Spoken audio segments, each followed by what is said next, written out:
بسم اللہ الرحمن الرحیم نحمدہ ونصلی ونسلم علی رسولہ الکریم اما بعد میرے بھائیو، سنت کا جو معمول ہے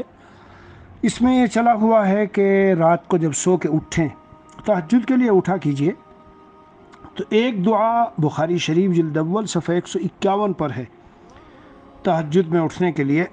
کان رسول اللہ صلی اللہ علیہ وسلم اذا قام من اللیل یتہجد، جب اٹھتے تھے تہجد پڑھتے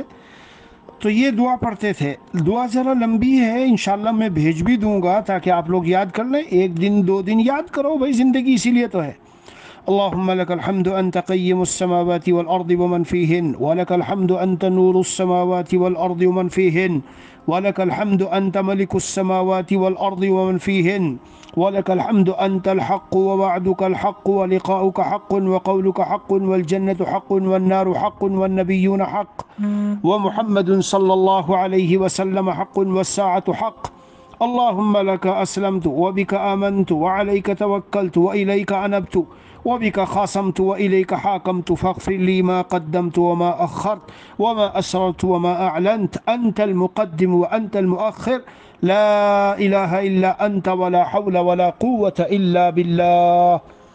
یہ دعا ہے، ذرا لمبی ہے، انشاءاللہ بھیج دوں گا، آپ اسے یاد بھی کرو اچھی طرح سے جی، اور پھر معمول بناؤ۔ زبردست مضمون ہے، دل نور سے بھر جائے گا میرے پیارو۔ سو کے اٹھو گے، اٹھے ہو غفلت کی نیند سے، جیسے ہی یہ دعا پڑھو اور جیسے ہی فی خلق السماوات والارض اور جیسے ہی دوسری دعائیں، دل نور سے بھر جائے گا۔ اللہ ہم سب کو عمل کی توفیق دے۔ صلی اللہ نبی الکریم وعلی آلہ واصحابہ اجمعین والحمد للہ رب العالمین۔